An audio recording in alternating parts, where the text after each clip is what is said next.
Lakeland Public Television's Common Ground is brought to you by the Minnesota Arts and Cultural Heritage Fund. I'm Amy Thielen, and I'm working on my first cookbook. It's a book about Midwestern food, and it's going to be published in spring of 2013 by Clarkson Potter. The working title for my book is The New Midwestern Table, and this whole summer is very busy with the book. I was a chef for about 8 years and worked professionally in kitchens in New York City. I worked in fine dining.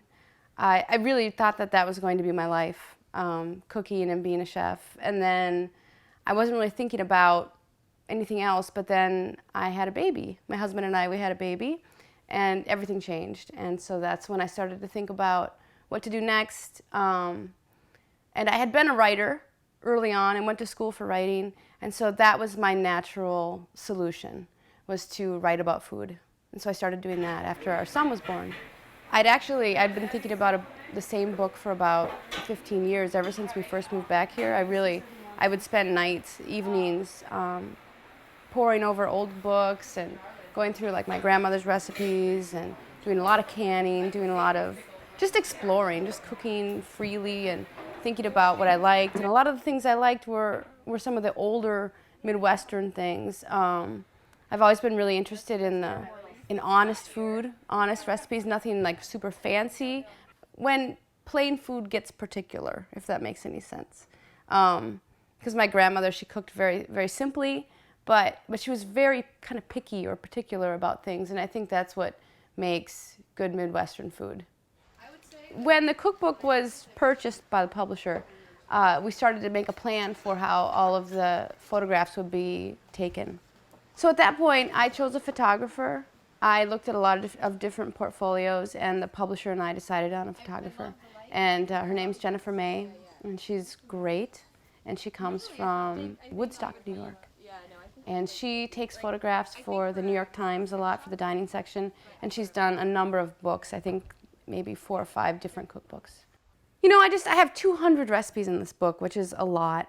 And we wanted it to be a lot because it has to be somewhat comprehensive, you know, and a kind of a survey of Midwestern cooking. So once we had our list of, let's say we needed 50, so we came up with maybe 53, or actually I think it was 57 different recipes that we wanted to take photos of, or to shoot, as they say. Then I went through and started to think about, what is the setting for this thing? We're just going to serve those with brown butter and herbs. You know, we're not going to do the grilled onion butter. Okay, how many dishes are we going to do tomorrow? We're doing 2 apps, and then we're doing a big choucroute garni, which is like the sauerkraut and meats and all that stuff. We need to find if there's more salt pork chunks somewhere. Each recipe kind of had a little bit of a story or a set to it.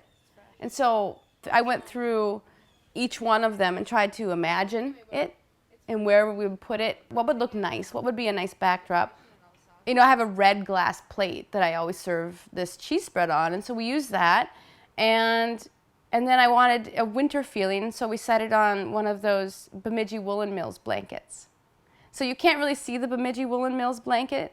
It's kind of beneath the plate, but if you look really hard, you'll see just this like pattern of a stripe. We used every corner of this house to shoot this book. When we first started talking about it, I thought, oh, they're going to bring in all these backdrops, and we're going to have, to redo things. And when Jen got here, she looked around and she said, no, we'll just shoot the whole thing right here. I mean, she walked in and she looked at it with fresh eyes, and she wanted to use a lot of it. So we did, and it was really fun. By the end of the shoot, we were like, let's shoot on this candy case, and that's where the bars went, the Nut Goody bars. Possibilities were opening up as the shoot went on. Things that are actually used and worn usually look the best, which is why it makes sense that a lot of my own worn things worked, you know what I mean? And, we have a rustic house, and it's real, and my husband made it, and we used every corner of it probably to shoot this book, It was kind of amazing because I saw everything come to life. All these ideas I've had, things I've made a number of times, many times. But somehow when Kendra made it for the camera, because she was doing a lot of the cooking, and I was kind of directing. You want to have some nice chunks? Yeah, and how much of the black do I let? I want to make sure that the setting is correct and it makes sense with my vision or idea behind that recipe. So that's why I'm not in the kitchen cooking every single thing, because I just wouldn't have time to, because, you know, each one, when you style it, it takes time, you know? It takes about an hour, at least an hour per shot. Yeah, I mean, the team was incredible.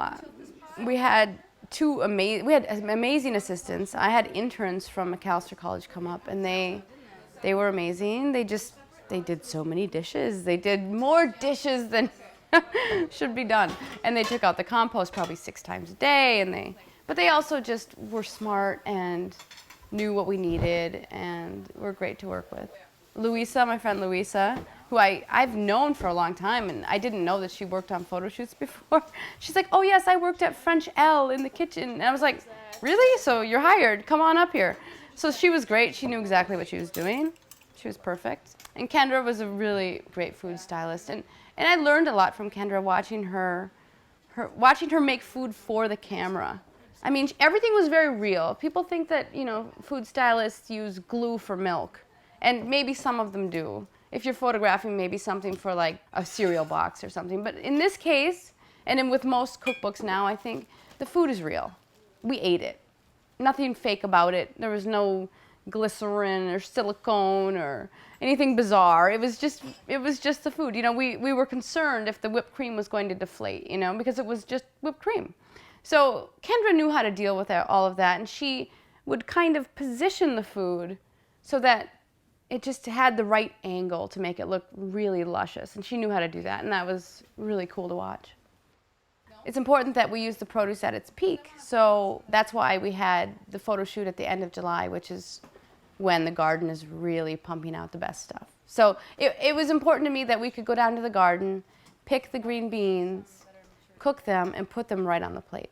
So it looks fresh as if you picked it from your garden, because it really was picked from my garden.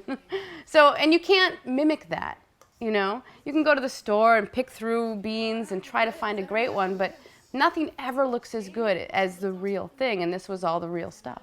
It was so much fun. So it was a long day. Each day was, you know, 12 hours, and we went for 8 days, and we shot 8 recipes per day, I think, 7 to 8. We tried to get 8, and we'd usually get 7. So yeah, it was a grueling process, but it was so much fun that, you know, it was no big deal. I loved it. It was great. I just hope that people have a lot of good memories when they read it.